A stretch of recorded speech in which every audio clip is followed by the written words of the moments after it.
So thank you so much for joining us, ma'am. So how are you? Yeah, I'm doing fine. Thank you, Kaveri, for having me on this talk on mental health. Yeah. Yes, thank you so much, ma'am. So we wanted to know few things about you. So I thought I'll just, I prepared few questions and I'll ask you that. Yeah. So how long you've been working as a counselor and what inspired you to pursue this profession? See, Kaveri, firstly, I don't call it working, it is engaging in counseling, which has been very close to my heart.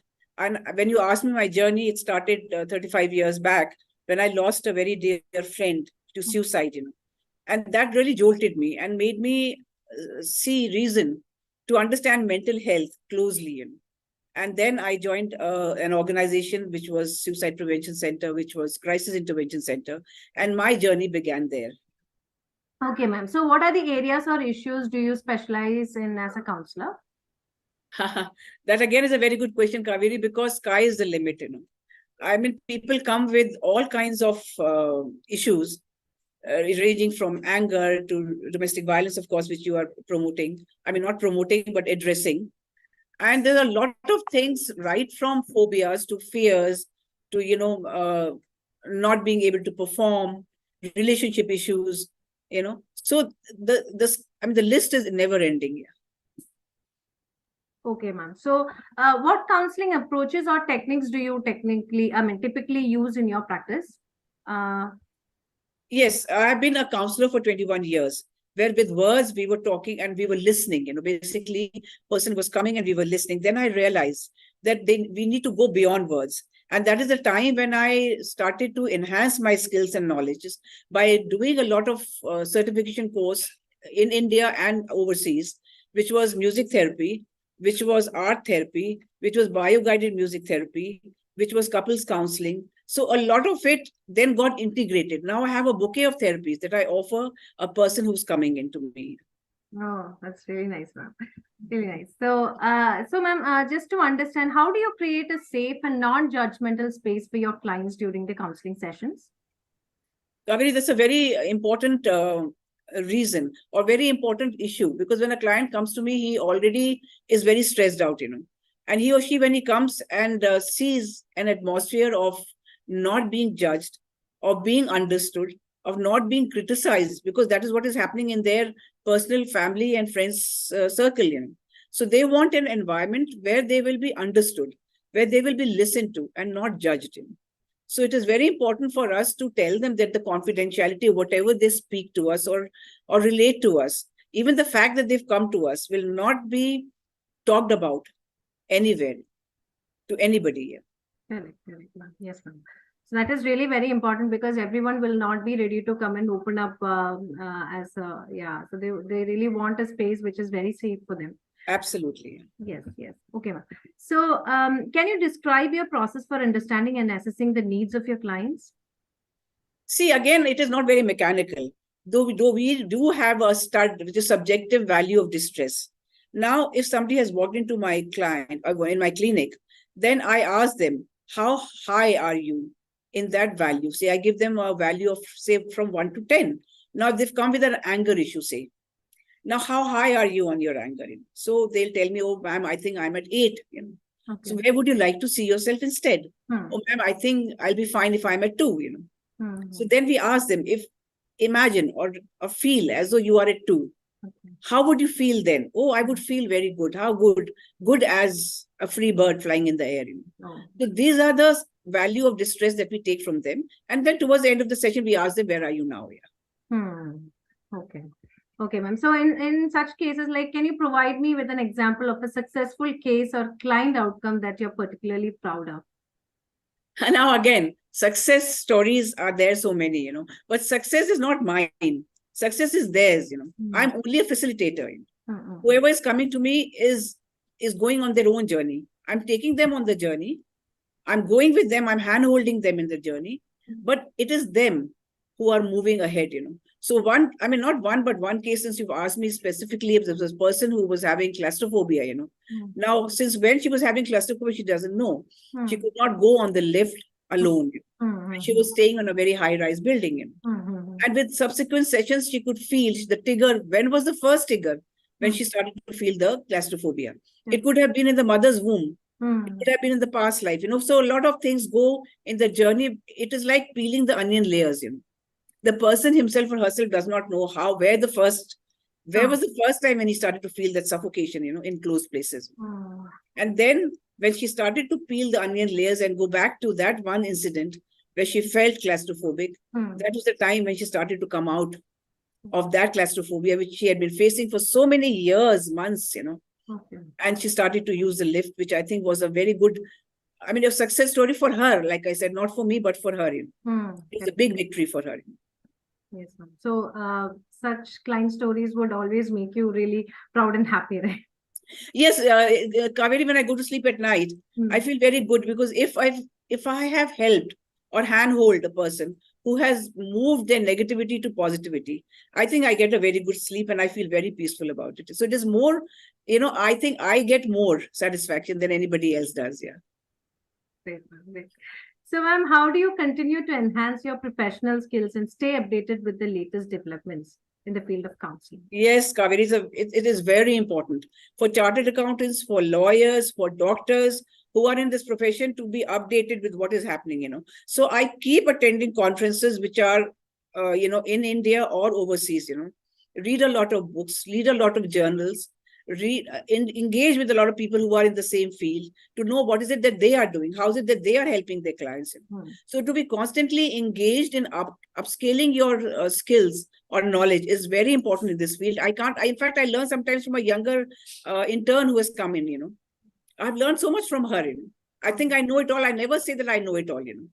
So I'm always ready to enhance my knowledge and skills because I am dealing with very sensitive issues, with my clients.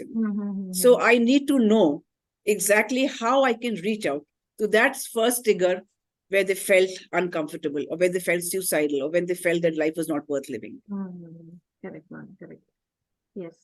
And also, ma'am, how do you ensure your own self-care and well-being as a counselor? Like we say, when you're flying, the air hostess tells you should put the mask firstly to yourself and then to others. So that is my motto. Yes, I need to engage myself in positive self-talk. I do a lot of self-hapening techniques, which I teach others. I look after my health. I am a senior citizen. And I make sure that I take care of my not only just physical health, but mental health too. And if I need to, I also would like to take therapies from my friends who are in the same profession. So I don't shy away from that. So self-care is also very important. Like I said, I need to put the mask firstly to myself before I do it to others. Yeah. Correct. Yes, ma'am. So, ma'am, it was really wonderful talking to you. You had given us a lot of insight. Ma'am, would you like to give any message to the individuals or the person who would actually require or need the help of counseling or, who are actually in need of help? Do you have any message to give them? Yes, Kaveri, see now in the pandemic, a lot of people were coming to me online. Even now, people from Mumbai, people from Calcutta, from over in different states, sometimes even overseas, So it's very important for us to make them understand that when they are talking to us, firstly, it will be confidential. Secondly, I tell them, and I tell to my audiences, I go to a lot of schools and colleges where I engage with students, young and old, with teachers, with parents, that don't brush mental health under the carpet. It is as important, as relevant as physical health. In the pandemic, agar khasi zukham bukhar hota tha, we used to keep running to the doctor. But if you have an episode of depression and it is going on for a long period of time, address it, talk to people, not necessarily first instance, you need to go to a psychiatrist or a counselor. See, earlier, Kaveri, what was happening is we were in joint families, And joint families, the support was always there, Dada, dadi hain, aunts hain, sisters hain, brothers hain. Now everybody is staying alone, They are in a singular family like you are and like I am, So that is where this essential support of a counselor or a therapist becomes very important, But firstly, to understand, look, if I'm going through a depression, if I was moving out and I was going through an issue, I have to understand that I need to address it. So what I would like to tell my audience is, please don't brush mental health under the carpet. It's not a stigma. A psychiatrist OPD is as full as any other OPD, or a therapist space. People are not shying away from going to one, Correct. If there is a relationship issue, or there is a phobia, or there is a fear issue, or there's an anger issue which is driving you crazy, So why not seek help? There's no stigma into it. Correct. So again and again, I want to go to the rooftop and tell my audience that don't brush mental health under the carpet. Address it, because to nip it in the bud is very important. Rather than it grows so big that it turns into schizophrenia, or a chemical imbalance. That is a time when treatment then becomes very lengthy, sometimes impossible.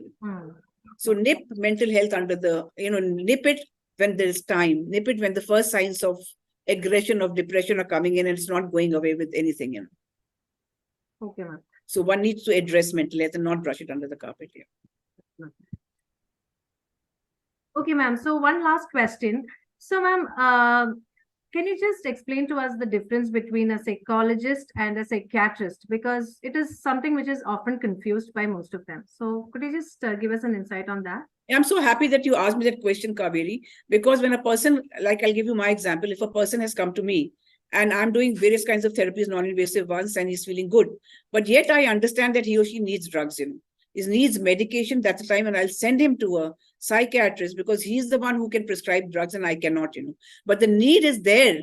A drug need is there. And that is why we should not shy away from going to a psychiatrist, But immediately, like we said, go to a general physician first, then go to a specialist, So if we are like general physicians, who we can assess their need, a psychologist can assess the person's need. Does he or she need to go to a psychiatrist or not? But if the need is there to go to a psychiatrist, I definitely recommend them very strongly that you need to see a psychiatrist, because the drug needs to go, because it's a chemical imbalance that I cannot address. A chemical imbalance is a psychiatrist can address. So definitely I would strongly recommend that they should go to a psychiatrist. But like I said, a psychologist can assess the need of the person and then send them to a psychiatrist. Okay, thank you so much, ma'am, because that is quite a question which most of them get confused. Because when we say, okay, you can go to a psychologist and address a concern, they would be like, no, we really don't want, because they think it is they being taken to a psychiatrist. So that is the confusion that they have, and some of them don't approach a psychologist because of that reason. I have had situations in my experience as well. No, I can understand, Kaveri. So like I said, I told you my own example that whenever we have fever, I'm having a little bit of viral. So what is happening is that I will immediately run to an MD doctor, Why can't I go to a professor of medicine, where he can assess whether I need to go to, to a specialist or not, Correct. So yes. It's like that. So we need to go in so that he can see all my parameters and he can see, what is going wrong, which part of my body needs to be addressed, Correct. And then he will send me to that specialist who needs to address that body part, So similarly for us, I think we should not shy away going to a mental health professional, because he or she can understand you, assess, not only assess, but maybe it is really mostly 90% of the issues are relieved. In fact, it's the other way around also. I'm glad that you asked this question. When I go to a specialist or I go to my MD doctor, I ask him or her, I said, a person who's coming into you, do you ever ask him or her what is happening at the home front? Because I feel the problem comes, or the illness comes to the mind first and then to the body. Do you agree with me there or not? Of course, ma'am. Yes, truly. So if you can clean it there and then, I don't think we can will have a severe physical health problem. So I tell my doctor, because some of them are my friends, I said, I think it is very essential for you to ask this question to a patient who's coming in. Is everything fine at home? Are you going through a mental stress at home? So they agree with me. They said, yes, we should spend that 1 minute with them, asking them this question. So it's the other way around also. We ask them whether you need, when we see them in distress and they need psychiatric help, we do definitely send them to one. Correct. So if the treatment is assessed properly, the the effectiveness would also be more. Absolutely, the resolution will come, because like I said, we should not leave it unheard, unresolved. Correct.